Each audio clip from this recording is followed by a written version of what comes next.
जैसे सामाजिक आर्थिक, ये सामाजिक आर्थिक अंतर को कैसे पाटा जाए, कैसे इन लोगों का कौशल विकास किया जाए, इन लोगों को कैसे बुनियादी सुविधा मुहैया किया जाए, उनको स्वच्छ पेयजल हो, शिक्षा हो, स्वास्थ्य हो, हाँ, इन सारे आवास हो, इस सब की गारंटी। जो हमारा पॉपुलेशन है, उस पॉपुलेशन के आधार पे जो हमको भारत सरकार से अनुदान मिलनी चाहिए थी वो नहीं मिली थी। मेरा अपना व्यक्तिगत अनुमान है कि लगभग इन 3 वर्षों में 10,000 करोड़ रुपया झारखंड को मिलना चाहिए था, जबकि उसका आधा ही मिला है।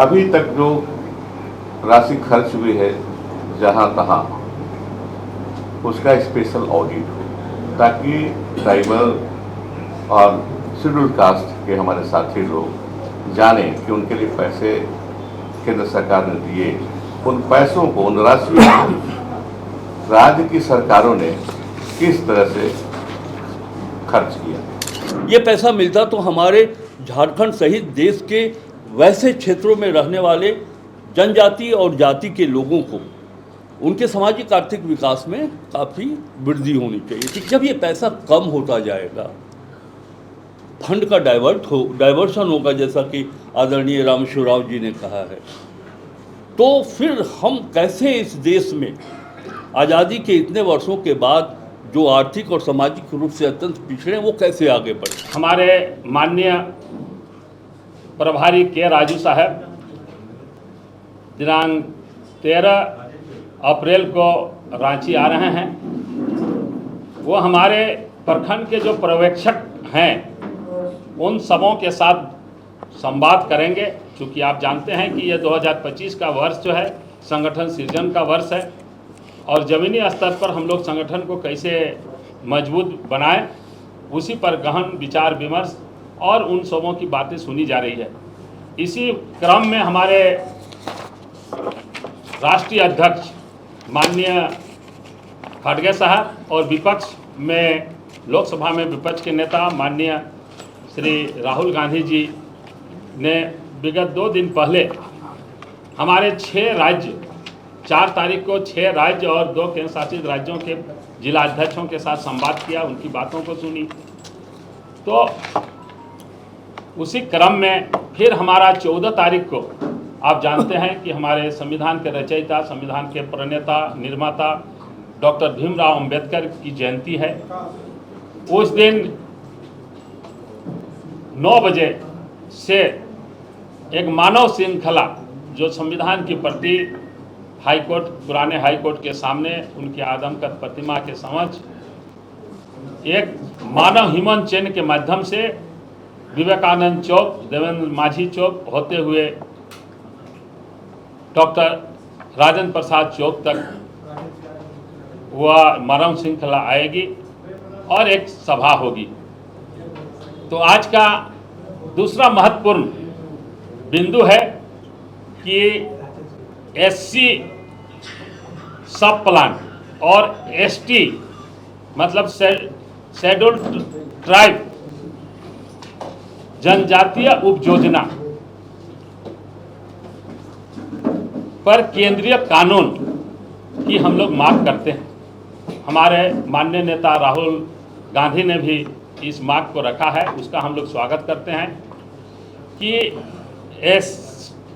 जैसे शेड्यूल कास्ट सब प्लान और ट्राइब सब प्लान, तो इसमें का मुख्य उद्देश्य है कि इन दोनों संप्रदाय के लोगों का सर्वांगीण विकास हो। और ये सब प्लान श्रीमती इंदिरा जी ने 1975-76 में और 79-80 में एक योजना बनाई थी कि इन लोगों का कैसे सर्वांगीण विकास हो। इसके लिए 4-5 सूत्री उनके कार्यक्रम थे कि गरीबी में कैसे कमी लाया जाए, कैसे उन लोगों को आय के अवसर उन लोगों में पैदा किया जाए, गरीबी और बेरोजगारी को कैसे कम किया जाए। आज आप देखेंगे कि सामान्य वर्ग के लोग और एसटी एससी के ये में काफ़ी अंतर है हर चीज़ में। तो इस खाई को कैसे पाटा जाए, ये हमारी नेता स्वर्गीय श्रीमती लो महिला इंदिरा जी ने ये कार्यक्रम की रूपरेखा उस समय तैयार की थी। जैसे सामाजिक आर्थिक, ये सामाजिक आर्थिक अंतर को कैसे पाटा जाए, कैसे इन लोगों का कौशल विकास किया जाए, इन लोगों को कैसे बुनियादी सुविधा मुहैया किया जाए, उनको स्वच्छ पेयजल हो, शिक्षा हो, स्वास्थ्य हो, हाँ, इन सारे आवास हो, इस सब की गारंटी, और साथ साथ जो इनका बजटीय प्रावधान है, विगत आप देखेंगे दशक में इनमें काफ़ी कटौती की गई है। इसलिए हमारे माननीय और हमारा बजट में भी, हमारे ये में चुनाव घोषणा पत्र 2025 के चुनाव घोषणा पत्र में कि हम इस पर काफ़ी हमारे नेता राहुल जी जोर दे रहे हैं, इन लोगों के विकास पर, इनकी आवाज़ को केंद्र सरकार में अच्छी तरह कि इन लोगों के लिए भी ये केंद्रीय कानून बने, ताकि इन लोगों के हितों का संरक्षण हो सके, इन लोग को न्याय मिल सके, इनके अधिकारों की रक्षा हो सके, इन लोगों पर किसी प्रकार का शोषण न हो सके। हमारे नेता इसमें काफ़ी सक्रिय हैं और हम लोग भी तमाम कांग्रेस जन इसमें काफ़ी कटिबद्ध हैं। तो इस तरह से आप देखेंगे कि विगत दशक में जो आंकड़े आए हैं, उस आंकड़े में मोटा मोटी जो भाजपा की केंद्र सरकार ने कटौती की है कि अनुसूचित जातियों को 11.7 लाख करोड़ रुपए और अनुसूचित जनजातियों के लिए 5.75 लाख करोड़ रुपए का बजटीय ये घाटा हुआ है। तो ये कानून के माध्यम से ये सारे चीज़ों को रोका जा सकता है। इनका फंड भी इधर उधर कोई सरकार डाइवर्ट नहीं करे। हमारी जो आंध्र प्रदेश की सरकार है, तेलंगाना की सरकार है, आपके कर्नाटक की सरकार है, इन लोगों ने एक स्पेशल ST/SC के लिए प्रावधान किया है।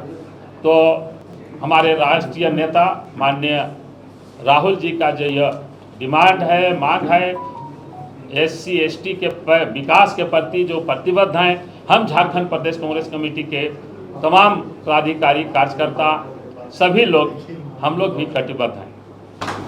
देखिए, इस विषय से मैं बहुत वाकिफ रहा हूँ। वाकिफ इसलिए रहा हूँ कि 2 बार UPA की सरकार में मुझे NC/ST का अध्यक्ष बनाया गया। उस दरमियान एक मुख्य काम हुआ करता था TSP का, क्योंकि मैं डील करता था ट्राइबल से, national tribal schedule tribal commission से। तो मुख्य काम था TSP का समीक्षा करना, जगह जगह स्टेट में घूमकर TSP बहुत ही फ्रस्ट्रेशन होता था समीक्षा के दौरान में ये देख करके कि ट्राइबल सब प्लान के पैसे को सही ढंग से खर्च नहीं किया जाता। राज्य का नाम नहीं लूंगा, मैं बताऊंगा कि राज्य में TSP के पैसे से पुलिस के लिए गोलियां खरीदी गई आम सॉल्यूशन से। फिर दूसरे राज्य में स्टेट ट्रांसपोर्ट का हेडक्वार्टर बनाया गया था। कोई मतलब नहीं है ट्राइबल के वेलफेयर से। मकसद है 275(1) आर्टिकल है संविधान का, पर संविधान जब से लागू है तब से है ये ट्राइबल के लिए खास करके कि सरकार, केंद्र सरकार राशि भेजती है विभिन्न राज्यों को आदिवासियों की भलाई के लिए, कल्याण के लिए और फिर शेड्यूल एरिया के लिए प्रशासन के स्तर को ऊंचा उठाने के लिए। ये 2 मकसद उसके होते हैं। लेकिन यहाँ आने पर, राज्य में आने पर खो जाता है वहाँ से, कहाँ चला जाता है पता नहीं चलता। एक राज्य में शहर से एयरपोर्ट जाने वाला रोड TSP के पैसे से बना था। आप समझ सकते हैं कि क्या मतलब, इसका कोई अर्थ है कि नहीं है। इस तरह से घटनाएं होती थी। तो राहुल जी की जो मांग है, हमारे प्रिय नेता राहुल जी की मांग है कि इसको कानून दिया जाए, कानून बनाया जाए इस पर, ताकि ये सही ढंग से खर्च हो आदिवासियों की भलाई के लिए और आदिवासी इलाकों के विकास के लिए। दो मकसद इसके होते हैं, इसके विकास के लिए सही ढंग से खर्च करना, ये इस पर कानून बनाया जाना चाहिए। हम धन्यवाद देंगे अपने लोकप्रिय नेता को, राहुल जी को, जिन्होंने यह मुद्दा उठाया। पहले होना चाहिए था, लेकिन चलिए देर ही सही जो एक मुद्दा उठा है।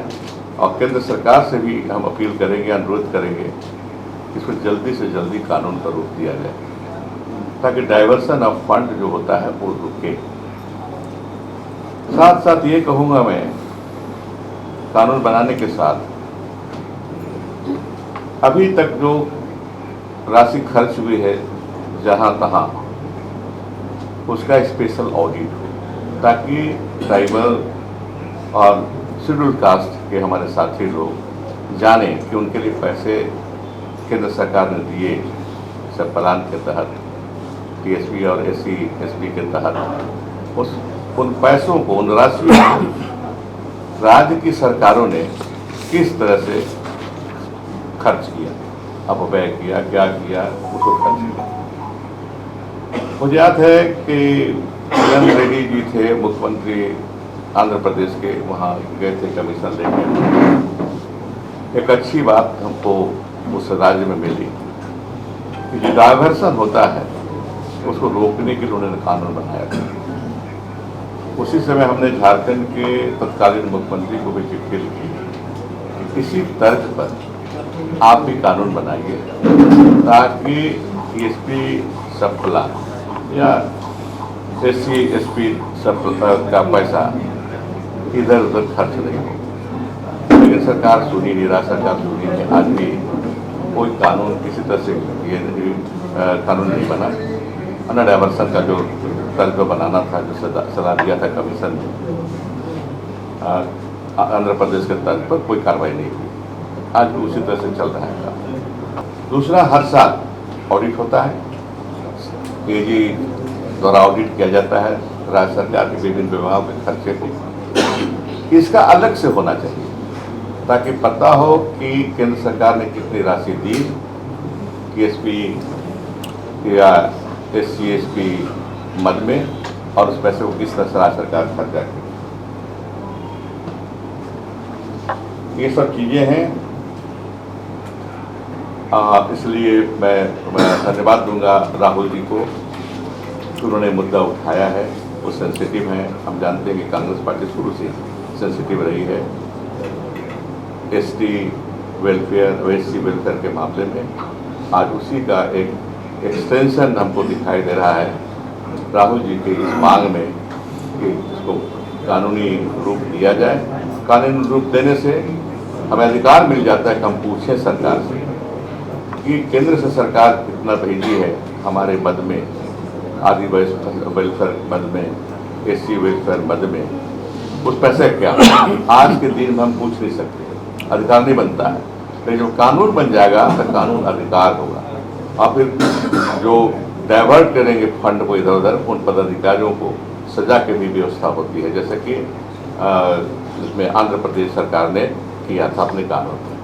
बहुत बहुत धन्यवाद। ये विषय सिर्फ झारखंड के लिए नहीं है, यद्यपि हम झारखंड के संदर्भ में भी चर्चा करेंगे। ये पूरे देश के जनजाति और अनुसूचित जाति के लोगों के सामाजिक आर्थिक उत्थान के लिए यह विषय है। विषय ये है कि आदरणीय राहुल गांधी जी ने भारत के संविधान में उल्लेखित जो प्रावधान है उसे लेकर अनुसूचित जनजाति उपयोजना और अनुसूचित जाति उपयोजना को कानूनी दर्जा दिया जाए, कानून बनाया जाए, इसके लिए उन्होंने मांग की है। मैं बहुत ही संक्षेप में आपको भारत के संविधान 275 कंडिका 1 4 लाइन का है, मैं पढ़ के आपको बताता हूँ, जिसमें ये उल्लेख किया गया है कि भारत की संचित निधि में से ऐसी पूंजी संदत्त की जाएगी जो उस राज्य को उन विकास स्कीमों के खर्च को पूरा करने में समर्थ बनाएगा। जिन्हें उस राज्य में अनुसूचित जनजातियों के कल्याण की अभिवृद्धि हो सकेगी। मैं इसलिए संविधान के इस धारा का उल्लेख कर रहा हूँ, जैसा कि हमारे आदरणीय रामेश्वर राव जी ने अपने वक्तव्य के क्रम में इस बात का उल्लेख किया है कि ये जो डिमांड है कि इसको कानून का रूप दिया जाए, ये भारत के संविधान द्वारा प्रावधानित, इससे हटकर इतर कोई मांग राहुल जी नहीं कर रहे, अखिल भारतीय कांग्रेस कमेटी नहीं कर रही है और झारखंड प्रदेश कांग्रेस कमेटी नहीं कर रही। वो हक, वो अधिकार हम मांग रहे हैं। हम आपको बताना चाहते हैं कि 1974, 75, 76 और 79, 80 में तत्कालीन प्रधानमंत्री श्रीमती इंदिरा गांधी जी ने, यद्यपि संविधान में यह प्रावधान पहले से चला आ रहा है, लेकिन देश के आदिवासी और दलितों के आर्थिक सामाजिक उत्थान के लिए उन्होंने उप योजना का प्रावधान किया था। ये कोई नई बात नहीं है, सबसे पहले उन्होंने ही किया था। हमारी पार्टी 2013 में कानून बनाने के लिए भी तैयार थी, प्रक्रियाएं आगे बढ़ गई थी, बहुत कदम पूरा कर लिया गया था कि हम कानून बनाएं। उस समय डॉक्टर मनमोहन सिंह जी हमारे प्रधानमंत्री हुआ करते थे, लेकिन अफसोस की बात यह रही कि 2014 में चुनाव का सामना करना पड़ा। देश में चुनाव हुआ लोकसभा का, कानून बनाने की यह सोच, यह सपना साकार अखिल भारतीय कांग्रेस कमेटी डॉक्टर मनमोहन सिंह के नेतृत्व में नहीं कर पाई। अब स्थिति यह है, मैं फिर कहना चाहूँगा कि हमारे प्रदेश अध्यक्ष जी और हमारे पूर्व वित्त मंत्री जी डॉक्टर रामेश्वर उरांव जी ने जिस बात पर फोकस किया, भारत सरकार एक तो ये है कि विगत एक दशक में जो पैसा मिलना चाहिए था देश के विभिन्न राज्यों में आदिवासी और दलितों के लिए, उसमें कटौती की गई, लगातार ह्रास होते गया। जनसंख्या और उनकी सामाजिक आर्थिक दृष्टि को देखते हुए जो हक मिलना चाहिए था, वित्तीय हक मिलना चाहिए था देश के दलित और अनुसूचित जाति के लोगों को, वो नहीं मिल पाया। रादर उसमें गिरावट आई। हमारे प्रदेश अध्यक्ष जी ने आपको वो आंकड़ा के माध्यम से बताया है कि विगत एक दशक में अनुसूचित जाति उप योजना में 3.4%, अनुसूचित जनजातीय उप योजना में 2.6% का ह्रास हुआ अलॉटमेंट में, और उसका परिणाम ये हुआ है कि 11.70 लाख करोड़ रुपए अनुसूचित जनजातियों के लिए और 5.57 लाख करोड़ रुपए का बजटीय समर्थन में नुकसान हुआ। ये पैसा मिलना चाहिए था। ये पैसा मिलता तो हमारे झारखंड सहित देश के वैसे क्षेत्रों में रहने वाले जनजाति और जाति के लोगों को उनके सामाजिक आर्थिक विकास में काफ़ी वृद्धि होनी चाहिए थी। क्या है उप योजना, सब प्लान क्या है, मैं बहुत ही संक्षिप्त में आपको बता दूं कि इस सब प्लान से अनुसूचित जाति जनजाति के सामाजिक आर्थिक अंतर को पाटने में ये सहायक होता है। आर्थिक संसाधन का आवंटन होता है, आय के अवसर पर उपलब्ध कराकर गरीबी और बेरोजगारी को कम किया जाता है। शिक्षा, स्वास्थ्य, स्वच्छ पानी और आवास जैसे बुनियादी सुविधाएं उन्हें उपलब्ध कराई जाती है। जब ये पैसा कम होता जाएगा, फंड का डाइवर्शन होगा, जैसा कि आदरणीय रामेश्वर राव जी ने कहा है, तो फिर हम कैसे इस देश में आज़ादी के इतने वर्षों के बाद जो आर्थिक और सामाजिक रूप से अत्यंत पिछड़े हैं, वो कैसे आगे बढ़े। इसीलिए श्री राहुल गांधी जी के नेतृत्व में अखिल भारतीय कांग्रेस कमेटी और देश के सभी राज्यों के प्रदेश इकाई ने ये तय किया है कि नहीं साहब, केंद्र सरकार और वो भी भारतीय जनता पार्टी की नीति वाली केंद्रीय सरकार देश में अनुसूचित जनजाति और जाति के प्रति उनके विकास को लेकर जो उनके अंदर उनके कार्य संस्कृति में जो परिदृश्य दिखाई पड़नी चाहिए थी, उसमें कमी। और उपेक्षित हैं हम, हमारे आदिवासी समुदाय, हमारे जनजाति के समुदाय के लोग उपेक्षित महसूस कर रहे। तभी ये आवश्यकता महसूस की गई कि जब भारत के संविधान में ये प्रावधान है तो क्यों नहीं उसके आधार पर कानून बनाया जाए, ताकि भविष्य में किसी भी राज्य में या केंद्र स्तर पर कोई उपेक्षा ना हो। जो जनसंख्या और पिछड़ापन को देखते हुए जो फंड मिलना चाहिए वो फंड राज्यों को मिले, इन दोनों जातियों को मिले। कानून बनाना बहुत ही महत्वपूर्ण है और यह एक संवैधानिक अधिकार भी है इन दोनों जातियों के लोगों को।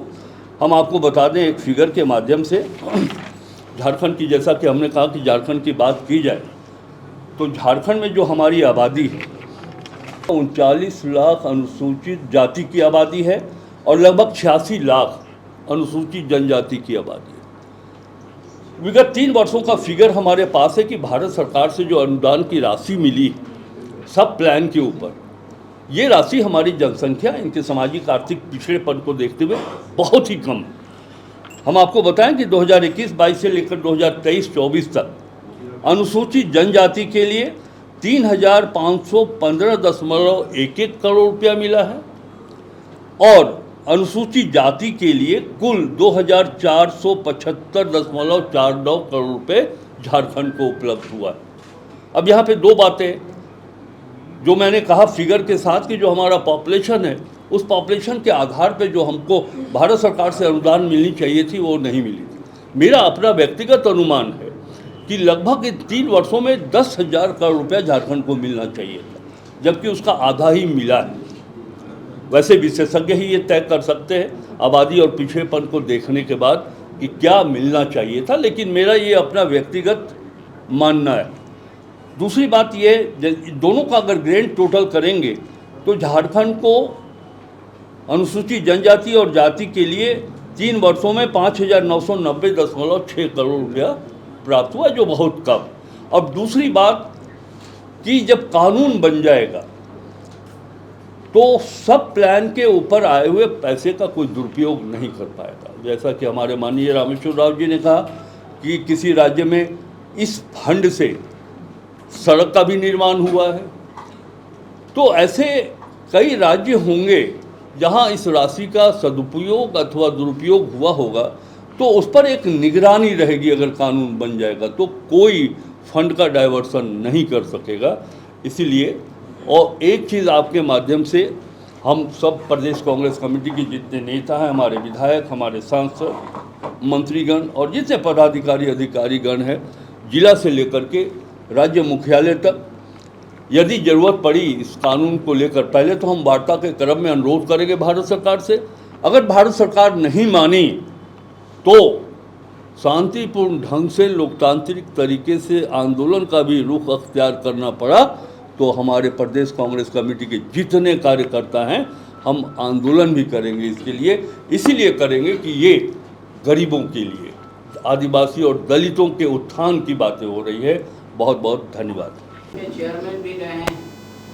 राज्य या केंद्र ट्राइबल सप्लाई में तो जो भी अमाउंट कहते हैं कटौती से चाहे पैसा भेज देती है, फिर डाइवर्ट होता है, चाहे वो बीजेपी की सरकार हो, कांग्रेस की सरकार हो। हमने तो राज्यों में देखा कि उसका पैसा से आप लोग दूसरा काम किए हैं। तो सरकार तो उस समय वो बोलती है कि हमको पैसे की जरूरत है, ये काम बहुत अधिक है। अब आप कह रहे कि नहीं, इसको योजना में नहीं दे, कानूनी मान्यता दे दे, तो ऐसा भी हो सकता है मनसा नहीं रहेगी आप लोगों की खर्च करने की, तो कानून तो पड़ा रहेगा, कानून के तो हाथ पैर है नहीं। मैंने क्या कहा? मैंने कहा कानून बनने से अधिकार मिल जाता है, हमको अधिकार मिल जाएगा। आज के दिन हम नहीं पूछ सकते सरकार से कि क्या किए पैसे का। कानून बन जाएगा तो मेरा अधिकार बन जाएगा। इतना पैसा 3,000 करोड़ जितना भी मिला, वो पैसा क्या हुआ, कोई हिसाब। ये कानून बनने से एक पॉलिसी होती है, एक एक्ट होता है। पॉलिसी में बना दीजिए, पॉलिसी मानिए नहीं मानिए कोई फर्क नहीं पड़ता है। एक्ट बना दिए तो कानूनी अधिकार मिलता है। कानूनी अधिकार मिलता तो हम पूछ सकते हैं कि इतना किसी दलित के लिए इतना पैसा आया था वेलफेयर के लिए, कितना पैसा ट्राइबल के लिए आया था, पैसा के क्या। तब आप मेला नहीं लगा सकते, आपको देना पड़ेगा हिसाब कि हम नहीं दे पाइएगा हिसाब का मेला लगाएंगे। मेला का कोई मतलब नहीं है ट्राइबल सब प्लान का, और ये फायदा होगा कानून। मनसा पे सवाल है कि सरकार तो आपका भी रहा, उसने भी दुरुपयोग किया ट्राइबल सब प्लान का पैसा, हमने कहाँ खर्च किया आपको पता भी है।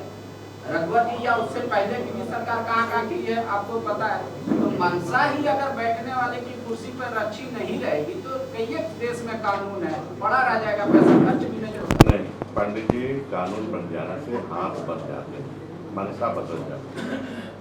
आज के दिन में मनसा है खर्च जहाँ तहाँ खर्च करने का, तो जब कानून बन जाएगा तो बन जाएगा, उस मानसिकता बदल जाएगी कि अगर हम ऐसा करेंगे दूसरे जगह खर्चा करेंगे तो हम पकड़े जाएंगे, ऑडिट होगा। वैसे तो मैंने कहा कि ऑडिट हो, और स्पेशल ऑडिट भी हो, 4 साल 5 साल के कैसे खर्च किया गया है पैसे, उसका स्पेशल ऑडिट हो, व्यवस्था है स्पेशल ऑडिट की।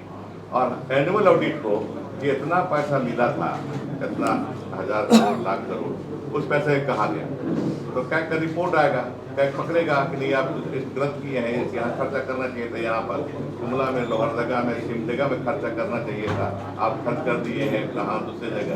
तो ये पकड़ कानून बनने से बात बदल जाती है, आपकी मनसा काम मनसा फेल हो जाएगी, मनसा कोई काम नहीं आएगा। आपको कानून बना दीजिएगा, आप बंद जाते हैं। ऐसी मानसिकता है एससी वर्ग में कि हमारे हक अधिकार को ज्यादातर ट्राइब्स मानते हैं। उदाहरण के स्वरूप में जैसे रांची का मेयर पद भी जब सर्किल में आ रहा था एससी के पास तो भी उसको सीएम ने बदल दिया। उसके पहले परिसीमन में जब सीट बढ़ रही थी तब भी यहाँ जयपाल सिंह स्टेडियम में धोबी समाज के लोग कपड़ा सुखाते थे, उनके लिए भी जगह अलॉट नहीं हुआ। तो इस भावना को क्या आप मानते हैं सही है या गलत है? और दूसरा कि अब आप आगे फाइनेंस मिनिस्टर हैं, क्या ये श्योर कर सकते हैं कि कानून बने या ना बने, जो सब प्लान का पैसा हम उसको डाइवर्ट नहीं हो? और देखिए बहुत अच्छा आपने प्रश्न किया है। तो सबसे पहले जो आपके प्रश्न का भाग 1 है उसका उत्तर मैं कर दूं कि ये जो प्रेस कॉन्फ्रेंस है वो अनुसूचित जाति जनजाति उप योजना को कानून का दर्जा देने के लिए है। और इतना हम बता दें कि न सिर्फ झारखंड बल्कि पूरे देश में अनुसूचित जाति और जनजाति के लोग में जो समन्वय है या फिर जो संबंध है वो कहीं कमज़ोर नहीं होने वाला। इसलिए आपने जिस प्रश्न का उत्तर जिस उद्देश्य से जानना चाहा है हमसे, मैं वो आपका उद्देश्य पूरा नहीं होने दूंगा। हम लोग एक हैं, एक थे, एक रहेंगे। धन्यवाद। दूसरी बात देखिए, शेड्यूल कास्ट के लिए एक भारत सरकार होम गृह विभाग से एक फंड देती है, स्पेशल कंपोनेंट प्लान, विशेष अंगीभूत राशि में यह प्रावधान है कि इस फंड का आप दुरुपयोग नहीं कर सकते, मिसयूज इसका नहीं होगा, डाइवर्ट भी नहीं कर सकते। इसीलिए हमने कहा कि कानून बन जाएगा। बहुत सरल शब्दों में डॉक्टर रामेश्वर राव जी ने आपको बताया, अगर कानून बन जाएगा तो कोई इसका दुरुपयोग नहीं कर पाएगा, और यदि दुरुपयोग होता है तो वो दंड का भागी होगा। और आप याद कर लीजिए एक बात, अंतिम बात, कि जब भारत का संविधान बना था तो देश को समर्पित करते हुए संविधान निर्माताओं ने ये भी कहा था कि संविधान तो हम दे रहे हैं, लेकिन इसकी रक्षा करने वाले अगर सही लोग नहीं होंगे तो ये संविधान भी बहुत कामयाब नहीं हो सकता है। इसीलिए गवर्नेंस की बात इन्होंने की है।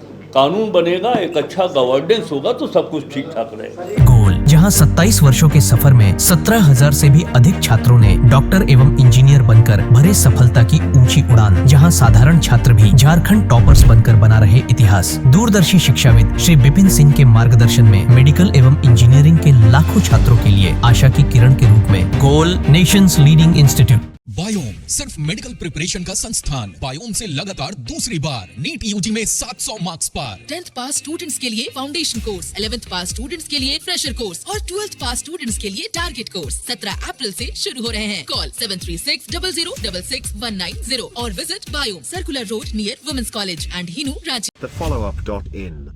Like, share and subscribe. www.thefollowup.in